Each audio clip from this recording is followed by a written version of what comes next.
Then the whole assembly rose and led him off to Pilate. And they began to accuse him, saying, "We have found this man subverting our nation. He opposes payment of taxes to Caesar and claims to be Messiah, a king." So Pilate asked Jesus, "Are you the king of the Jews?"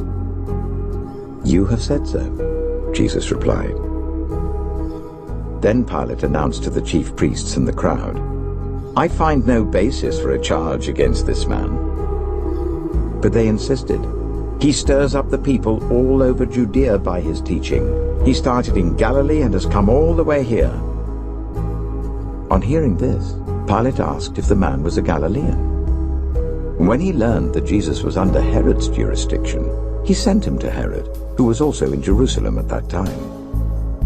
When Herod saw Jesus, he was greatly pleased, because for a long time he had been wanting to see him. From what he had heard about him, he hoped to see him perform a sign of some sort. He plied him with many questions, but Jesus gave him no answer. The chief priests and the teachers of the law were standing there, vehemently accusing him. Then Herod and his soldiers ridiculed and mocked him. Dressing him in an elegant robe, they sent him back to Pilate. That day, Herod and Pilate became friends. Before this, they had been enemies. Pilate called together the chief priests, the rulers, and the people, and said to them, "You brought me this man as one who was inciting the people to rebellion. I have examined him in your presence and have found no basis for your charges against him. Neither has Herod, for he sent him back to us.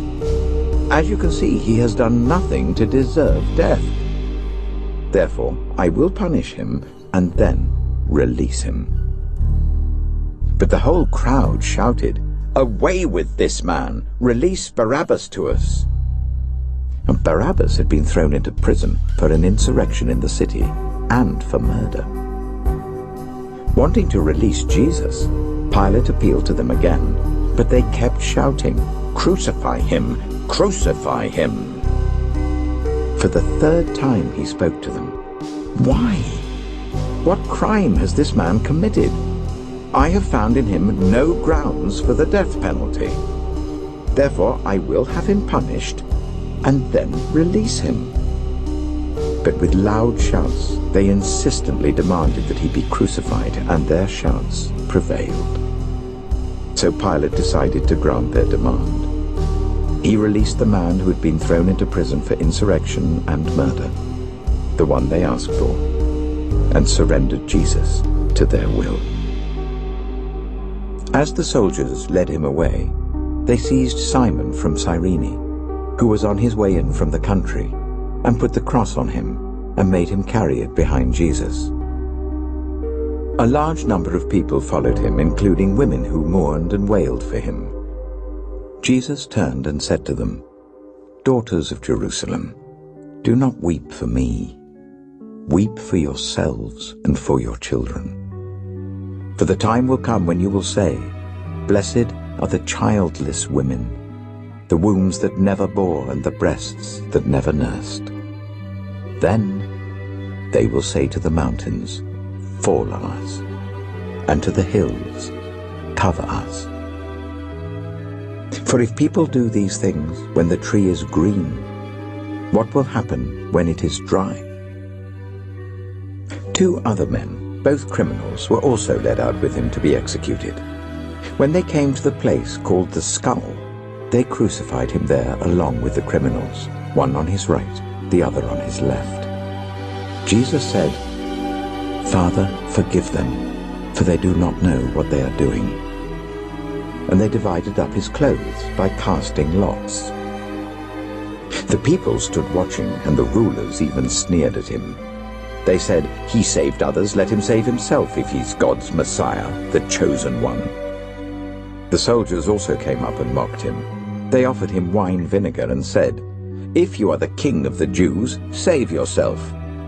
There was a written notice above him which read, "This is the King of the Jews."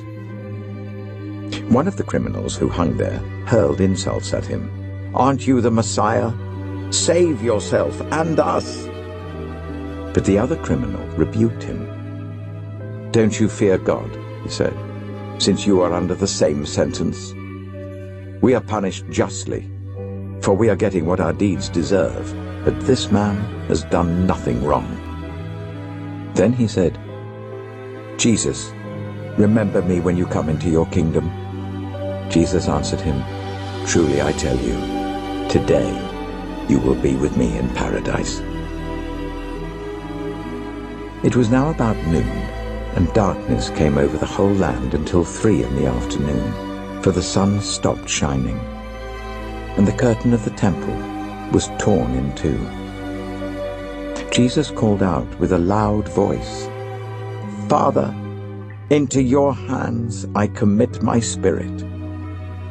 When he had said this, he breathed his last. The centurion, seeing what had happened, praised God and said, "Surely this was a righteous man." When all the people who had gathered to witness this sight saw what took place, they beat their breasts and went away. But all those who knew him, including the women who had followed him from Galilee, stood at a distance watching these things.